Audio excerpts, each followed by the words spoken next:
होगी भिनाय। देखो ये भिनाय, सुनना देखो मेरी बात।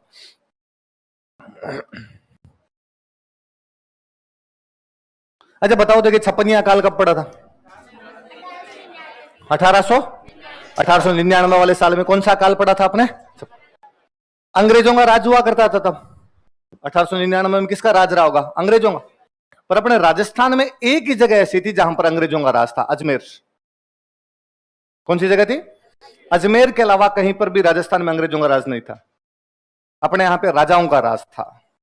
किसका राज था?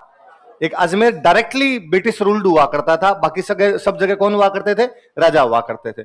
तो मैं तो जब भी बचपन से पढ़ते आए थे कि हम अंग्रेजों के गुलाम थे, फिर बड़े होके पता चला थे ही नहीं, झूठी पड़ा। राजस्थान में अंग्रेजों का क्या लेना देना था? आपने दूर दूर तक अंग्रेज नहीं थे। छोटे थे किसी क्लास के अंदर पढ़ा कि अंग्रेजों ने बहुत शोषण किया।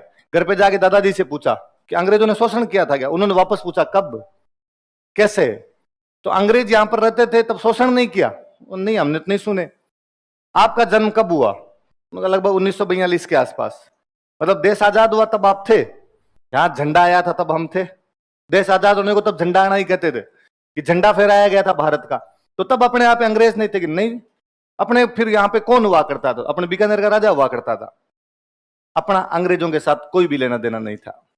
अंग्रेजों का राजस्थान में एक ही जगह राज था। वो जगह कौन सी थी? बाकी था बॉम्बे, बंगाल, पंजाब, वो गुलाम थे, अपने नहीं थे।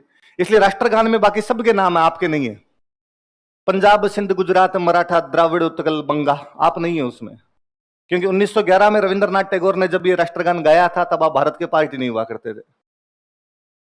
भारत के अंदर बाकी से सिंध आता है उसमें, जबकि सिंध अब नहीं है आपका पार्ट। सिंध पाकिस्तान में आता है। पर उस समय चूंकि भारत का पार्ट था, अंग्रेजों वाले भारत का पार्ट था, इसलिए पंजाब, सिंध, गुजरात, मराठा। मुझे कई बार लगता है कि इसमें से सिंध का नाम निकाल दिया जाना चाहिए, जब अब सिंध आता ही नहीं है। भारत भाग्य विधाता में सिंध कहां है? अब उसकी जगह कर लो पंजाब, राजस्थान, गुजरात, मराठा। हमें भी थोड़ा सा मिल जाए, यूं कि राष्ट्रगान में हमारा भी नाम आता है। फिर कई बार लगता है कि मोटा भाई जिस प्रकार से कश्मीर में 370 हटा था, क्या पता कभी सिंध पे कब्जा कर ले। आज नहीं तो कल सिंध को अपने के अंदर आना ही पड़ेगा। सिंध आ जाएगा तो फिर राष्ट्रगान चेंज करना पड़ेगा। उससे अच्छा पहले से चेंज रखें तो ज्यादा दिक्कत नहीं आएगी उस टाइम में। अपने पार्ट नहीं हुआ करते थे। जब अंग्रेज पूरे भारत में छप्पनिया काल पड़ा था, पूरे भारत में छप्पनिया काल पड़ा था, अंग्रेज बेचारे बहुत भले अच्छे लोग थे। उनसे ज्यादा अच्छा लोग नहीं है भारत के अंदर शासन करने वाले। ये तो भगवान जाने इंडिया की स्ट्रीक क्यों इनको धोबे भर भर के गालियां निकालती रहती है, बाकी बहुत सीधे अच्छे लोग हुआ करते। और उस समय तो भारत में एक बेहतरीन गवर्नर जनरल हुआ करता था, लॉर्ड कर्जन।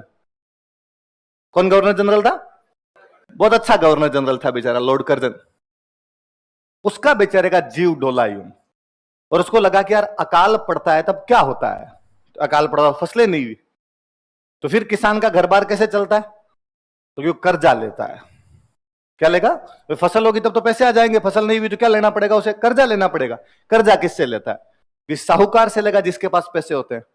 वो ब्याज क्या लगाता है? भयंकर लगाता है। एक बार जिसने किसी से कर्जा ले लिया, फिर वो अपनी पूरी जिंदगी में कभी कर्जा उतार ही नहीं पाता था। पुरानी भारतीय फिल्में उठाकर देखिए, एक बार जिसने लाला की बही में जाके अंगूठा टेक दिया, वो बाद में पूरी जिंदगी लाला की नौकरी करता घूमता था, और लाला उनकी जमीन पे कब्जा कर लेता है। फिर लास्ट में मदर इंडिया टाइप की जितनी मूवी देख लीजिए, सबके अंदर गुंडा बताया होगा, तो लाला को गुंडा बताया होगा कि जमीन पे कब्जे कर लेता है, महिलाओं को उठा के ले जाता है, उस टाइप की टोटल फीलिंग मिलेगी एकदम, क्योंकि पैसे लेके आने पड़ते थे उससे। तो अंग्रेजों ने कहा आज के बाद कोई भी किसान साहूकार के पास नहीं जाएगा, तो हम देंगे कर्जा। तुम कैसे दोगे कर्जा? तो हम बैंक खोलेंगे, किसानों के लिए बैंक खोलेंगे हम, और उनमें रेट जो होगी बहुत ही चिपर रेट होगी, बहुत ही नॉमिनल रेट लेंगे, एकदम कम दरों पे किसानों को कर्जे दे देंगे हम, ताकि किसी किसान को अपनी जमीन गिरवी ना रखनी पड़े, ताकि कोई भी लाला किसी किसान का शोषण ना करे। ऐसा अंग्रेज सोचते थे। ऐसा कौन सोचते थे? आपने अपनी हिस्ट्री में कुछ भी पढ़ा होगा, पर ऐसा अंग्रेज सोचा करते थे। इसलिए पूरे भारत में सहकारी समितियां खोली गई थी। क्या खोली गई थी? Cooperative society. हम ज्यादातर किसान परिवारों से बिलोंग करते हैं। कोऑपरेटिव सोसाइटी समझते होंगे। आज भी गांव में केसीसी उठा के लाते हैं, जो कोऑपरेटिव सोसाइटीज होती है जहां से अपने ये सब चीजें लेते हैं। और अभी भी कोऑपरेटिव सोसाइटी से जो भी हम पैसे लेते हैं, उनकी ब्याज की दरें बहुत कम होती है, और ज्यादातर तो गवर्नमेंट माफ कर देती है। इसलिए किसान कोऑपरेटिव सोसाइटी से पैसे लेना पसंद ही करता है, बनिस्बत किसी दूसरे से बाणी ऐसे कि भाई वो ज्यादा ब्याज लगाएगा, इधर से ब्याज कम मिलेगा। तो 1904 में एक्ट आया था, पूरा कोऑपरेटिव सोसाइटी एक्ट। पूरे भारत में कोऑपरेटिव सोसाइटी खोली थी अंग्रेजों ने। हमारे से पैसे ले जाओ, बाणिये से मत लेना, हम सस्ते लगाएंगे, हम जमीन पे कब्जा नहीं करेंगे, वो कब्जा कर लेंगे आपके। राजस्थान में चूंकि एक ही जगह थी जहां अंग्रेजों का कब्जा था, वो कौन सी थी? अजमेर। इसलिए राजस्थान की पहली सहकारी समिति भिनाई थी। राजस्थान की पहली सहकारी समिति कौन सी थी?